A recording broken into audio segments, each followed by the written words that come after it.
UFC Women's Strawweight contender Cynthia Calvillo. Cynthia, thank you for the time today. Yeah, thank you. And we will take our first question from Rodrigo Del Campo. Cynthia, ¿cómo estás? Buen día. Mucho gusto, bien, sí, buen día. Oye, ¿cómo te sientes? Primera pelea en las 125 libras, obviamente, algunos ajustes, cambio de equipo, tuviste que pagar por el tema del COVID, ahora estás de regreso. ¿Cómo te sientes para la pelea? Bueno, obviamente es un tiempo difícil para todo el mundo ahorita, pero estoy muy feliz de que ya se están comenzando a normalizar todas las cosas, todo el mundo, y pues me siento con mucha energía y pues mucha ansiedad para comenzar a pelear a este peso porque me siento más saludable y más fuerte.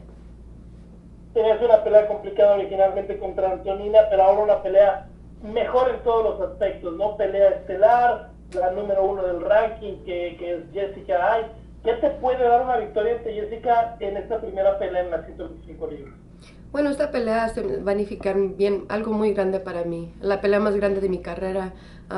Yo creo que sí, cuando le gane a Jessica este sábado, me van a poner ahí pues, junto a los nombres que van a estar cercas a pelear el título. Ojalá el top 5. Una última pregunta de mi parte, Cintia. ¿Quién va a estar en tu esquina este fin de semana? Nuevo equipo, pero obviamente varias restricciones. ¿Quién te va a acompañar en la esquina este fin de semana? Este sábado me va a acompañar mi coach Ron Kessler y dos personas de mi equipo. Perfecto, Cintia. Muchísimas gracias y mucha suerte el sábado. Gracias a usted. And we will take the next question from Damon Martin with MMA Fighting. Cynthia, obviously this is a big opportunity in your first flyweight fight. You were going to fight Antonina Shevchenko, and now you're getting Jessica Ai in a main event. What was your reaction when you not only got the name, but also found out you're going to be in a main event in your flyweight debut?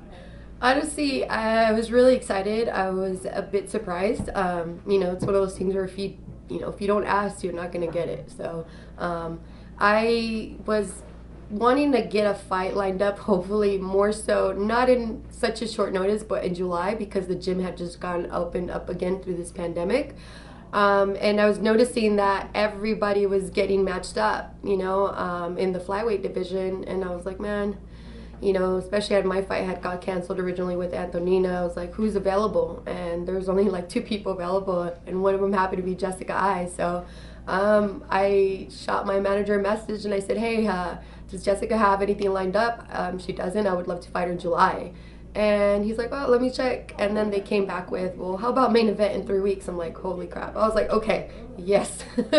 So it's just one of those opportunities you just do not say no to. So I'm really excited. I was surprised with the main event slot, but and even so, I know that it's like kind of a bit of a risk for Jessica Ai to, take a fight with somebody who's at a lower rank. What does it say, though? I mean, not that the odds are going to tell you how the fight's going to play out, but the odds are very even going into this fight. I think it's literally a pick 'em. I mean, what does that say about you and your skill set that you bring into this, that you're facing the number one ranked flyweight on your debut, and most people believe this is a toss-up? Yeah, I mean, I think it's great. I think people can see what both of our strengths are. She's very strong and fire and aggressive. I am as well. So I can see how people can think it's like, can go either way. And especially me coming up and, some people, respecting my skill, but also trying to maybe assume that I might be a little bit too small for the division. But I think this is a perfect weight division for me. You've never ignored the weight cutting issues that you had at strawweight. Obviously, you had a lot of success at strawweight, but you did have those weight cutting issues. Now you are in flyweight. Kind of a two-part question. How much better do you feel that you're not, going through a weight cut right now, or at least as severe as a weight cut? And do you feel like flyweight will be your permanent home, at least for the foreseeable future? Well, I feel great. I mean, I'm able to eat and actually supplement my body correctly while I'm pushing hard through these training sessions, and I felt like whenever I would fight at strawweight, I would be trying to force myself to walk around a lot lighter. And it was very difficult for me because towards maybe the 2-3 weeks going leaving left in the camp, I feel weak. My confidence kind of goes low because I feel like normally my training partners that don't push me around can push me around, and it doesn't feel that way at flyweight. At flyweight, I can push hard all the way to the end of fight camp. So You know, I'm definitely planning to stay here for a very long time. I will, of course, though, go back for the right fight. I will definitely drop down to strawweight if the right fight presents itself. But for now, flyweight is my new home. And last question for me. I know you've had a bit of switching in training. You previously worked with Justin Buchholz and worked a little bit with Team Alpha Male, worked in Sacramento. And correct me if I'm wrong, but you were working at AKA, right, for this camp? Correct. I went back home to my hometown, San Jose, California, as I was born and raised, and I get to spend time with my family, and I get to train at one of the best gyms in the world. So it was a no-brainer to go back there and train there, especially during these difficult times. So how much did it mean working? I mean, that gym is phenomenal when you think about, obviously Javier Mendez, Daniel Cormier is a coach there, tons of great fighters. I mean, how much did that add for you going into what we have to imagine is the biggest fight of your career against, the number one ranked flyweight? Yeah, I mean, it was great, but it's also a little bit different because the gym is closed, so I don't really get to see a lot of the people there. Unfortunately, right now, it's not like Florida. I know a lot of the teams over there are just running like normal, or some of the gyms. And in San Jose, it's been very restrictive. So at the beginning, when I was first started going before the pandemic, I was able to, hang around and be around DC, and even Khabib was in his training camp, and the atmosphere was it was amazing. But this time around, these last couple of weeks have been a little bit more intimate, so I haven't been able to like hang around those guys too much during this fight camp. Thanks, Cynthia. Yeah, thank you. And we will take our next question from Carlos Contreras with Milenio Diario. Hola Cintia, ¿cómo estás? Hola, muy bien, muy bien. ¿Cómo está usted? Pues quería preguntarte qué se siente ser estelar en un evento como este. Obviamente fue una sorpresa, muy poco aviso, pero mucha gente te va a ver y es una oportunidad muy grande de demostrar que puedes ser un aspirante a pelear por el título en esta nueva división. Sí, no, es un sueño, de verdad. Tuve mi última pelea fue muy dificultada con el peso y no la había ganado, fue un draw, y pues no esperé agarrar una oportunidad así, especialmente subiendo de peso, pero ya que estoy aquí estoy bien feliz, bien emocionada, y no puedo esperar para este sábado. Aunque son strikers muy diferentes, tanto Antonina como Jessica basan mucho su pelea en el combate de pie. Obviamente tienes mucha ventaja en la lucha, pero ¿estás dispuesta también, si es necesario, a intercambiar con Jessica arriba? Sí, claro que sí. Lo que me gusta de esta pelea, ella no va a estar tan más alta que yo. Creo que con Antonina es una peleadora que pelea southpaw y es bien alta. Entonces el nivel de estilo de pie era muy diferente. Yo creo que con Jessica voy a poder entretener la pelea en pie, pero obviamente lo voy a querer bajar al suelo para terminarlo más pronto. Llegaste a estar muy arriba en tu división anterior en el ranking, e incluso pensábamos que tal vez era una pelea de pelear por el título, y esta oportunidad no pudo ser mejor, ¿no? Porque vas a pelear contra la número 1 del ranking, y una victoria pues te daría la oportunidad de pedir a Valentina, pedir una oportunidad al título acá, en tu primera pelea de la división. Sí, no, pues sí, como le digo, estoy sorprendida, pero estoy muy, muy feliz de que pude cambiar de división y subir y más o menos seguir de donde dejé en otra división, exactamente como los rankings. Me había quedado ahí como los 10, en el ranking número 10. Subí a un tiempo a número 6, entonces regresar ahí más o menos es donde quiero estar, y yo creo que merezco estar ahí. Entonces con esta pelea voy a llegar aquí en esta división. Finalmente, Cintia, quiero preguntarte cómo te ha recibido American Kickboxing Academy, AKA, con Javier Méndez y todos los mexicanos que están por allá, que seguramente ya pudiste platicar con algunos. Sí, no, pues allí es donde son mis raíces, que nací allí en San José, California. Hay muchos mexicanos americanos, y pues todos los conocemos. Entonces cuando sabían que iba a regresar, todos estaban felices, apoyándome, y pues todo está sirviendo muy bien. Creo que hice el choice correcto. Gracias, Cintia. Buena pelea. Gracias. And we will take our next question from Ron Truck with the final round. Hey, Cynthia, thank you so much for the time. Okay, no problem. Pat Miletich and I called your one and only fight in the LFA, Cynthia. I'd quickly like to talk about your time in that organization. You get the one win in the LFA, and the UFC comes calling quickly and signs you. Could you talk about how that fight in the LFA helped prepare you for the UFC? Yeah, I mean, absolutely. LFA, I think that was their first show when they were combined. They were originally RFA and Legacy. So we always knew that that was like a stage for like, a UFC feeder. Some of the best fought there before getting into the UFC. So I knew that if I made a good showcasing for that one, that I would be under the UFC's radar. And you certainly were. It was only your third professional bout. You earned the TKO win over Montana De La Rosa. And as I said, signed immediately after by the UFC. What do you remember about that fight against De La Rosa?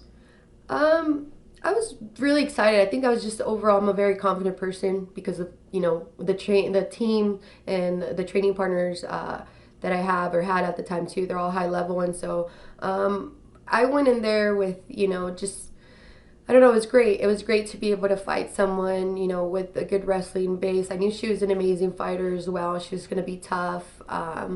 And I just, honestly, I'm just really happy. It's really a dream. Anytime I get to experience or be a part of something like this, I never would have imagined in my life that I would ever reach this level. So for me, I was excited and that I was able to showcase. Like, it's still like, I still can't believe it that I get paid to like beat people up. So it's been a cool and fun journey to watch. One quick question about the main event as we look at this fight. Where do you feel you have the biggest advantage in this bout with Jessica? I think for sure, I mean, my biggest advantage against anybody would be my ground game. But I think overall, because I'm not going to have such a harsh weight cut, especially it being short notice, I'm going to, have the endurance. I'm going to have the speed. I feel like I'm going to be more athletic. So, I'm going to be able to keep up the same pace. Fantastic. Thank you, Cynthia. Thank you. And we will take the next question from Alfredo Bush with Clara Sports.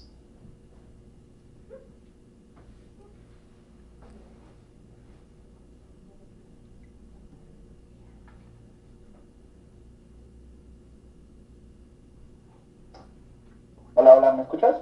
Sí, lo escucho bien. Perfecto, qué bueno, sí. Oye, para preguntarte acerca de qué tan acostumbrada estás a la división. Es decir, una cosa es que cambies, que vayas hacia arriba, pero qué tan acostumbrada estás a poder pelear el 125. No, pues yo comencé en mis días de amateur, peleé unas peleas a 135 y luego las demás fueron a 125. Ya después cuando hice mi primer pelea de debut de profesional, peleé una a 125 y luego bajé a 120 porque a ese tiempo no había la división de 125 en el UFC. Entonces dije, pues voy a tener que hacer así más, obviamente más estricto con la dieta y pues me sentía un poquito más débil, pero dije, voy a hacerlo porque es la única división y mi último goal es llegar al UFC. Entonces la segunda pelea fue a 120, la tercera a 115 y luego entré al UFC. Entonces, ya después de muchos tiempos y ya que me ha sido difícil tratar de seguir peleando ahí, creo que es tiempo para regresar donde yo creo que merezco, tengo que pelear a 125 porque el 115 era muy difícil para mí para cortar ese peso.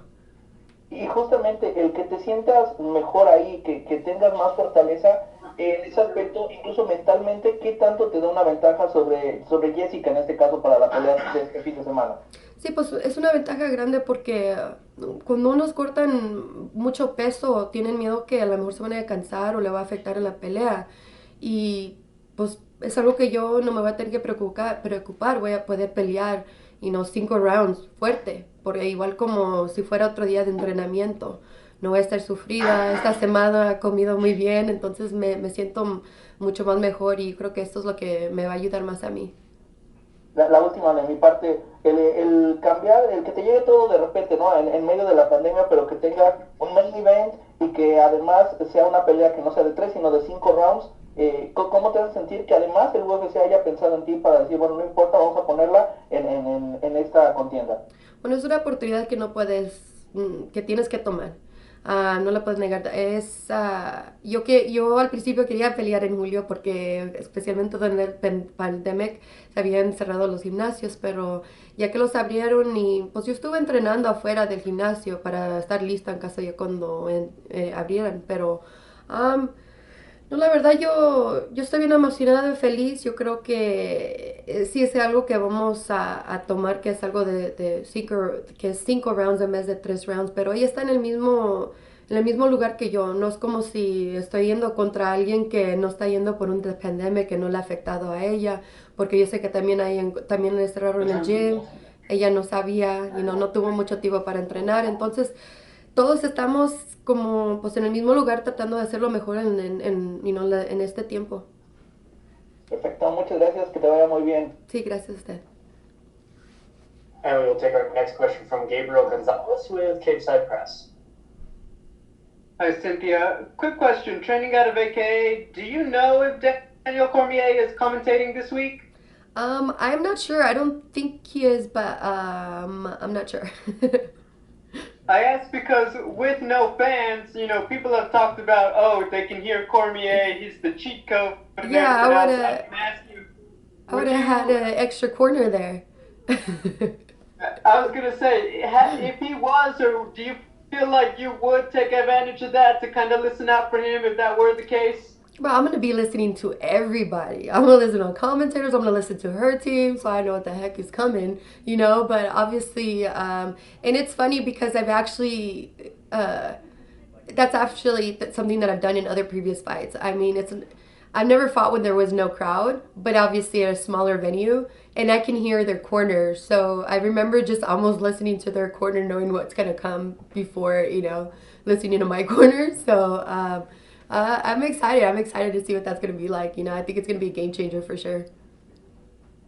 Can you talk about your personal experience this week? Obviously, you go through all the things, the testing, they have you isolated. Can you just talk about how that's been for you personally and just the mood? I mean, it's been honestly very different from other fight weeks, that's for sure. Especially here in Vegas. I don't think I've ever seen Vegas, so down. It's always so vibrant, people everywhere going crazy. So it's definitely been more chilled out, more security. So we're taking extra precautions. The UFC's been doing a great job to make sure that we're taking care of them, that we're safe, and we don't got people coming in and out. And it's been going great so far. We're dealing with it the best way we can. I'm so happy that that we're able to come back, especially during this time. I know a lot of people can't work, so I'm extremely happy that the UFC's been able to make this happen. You've talked about your experience against now current UFC flyweights in the past, and I want to ask you about one of them because Joanne Calderwood, who's going to be fighting for the title. I mean, this is now your division. How do you see that fight going with JoJo and Valentina? I mean, I think it's gonna be a lot closer than what most people think. I feel like Joanne Calderwood has made a lot of improvements since moving here to Vegas, and I think it's gonna be definitely a more difficult fight for Valentina. But for right now, I really don't see anybody giving her a tough time right now as far as the top 5. As an athlete, this isn't a big fight, obviously, former title challenger, main event on ESPN. You win this one, it's very easy to be like, hey, it's not a deep pool for Valentina, right? How do you, as the athlete, stay focused, make sure you're treating Jessica Eye with the respect she needs, and not get too ahead of yourself when you know the situation in flyweight? Yeah, I never look ahead. I mean, ahead of what my, opponent. For me, whoever I'm fighting, they're going to be, the toughest opponent that I have to date. I don't look past that at all. I understand that she's the #1 ranked fighter and where this could take me. But, I'm a fighter. This is what I'm here for. But I never look past my opponents. Right now, the only thing I'm worried about is Jessica Eye.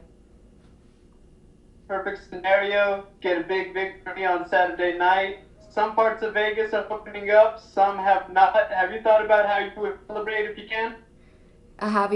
Sorry, what? Have you thought about how you would celebrate if you can? Oh, how I would celebrate if I don't know. I'll still probably like eat pizza or something. So hopefully I can still find pizza after my fight. That's always like my main thing, pizza and gummy bears. What are the toppings for your pizza? What's Yeah. the fight pizza look like? I'm sorry? Toppings for your Oh, I can do like pepperoni with pineapple and jalapenos. It sounds It's good. pretty good.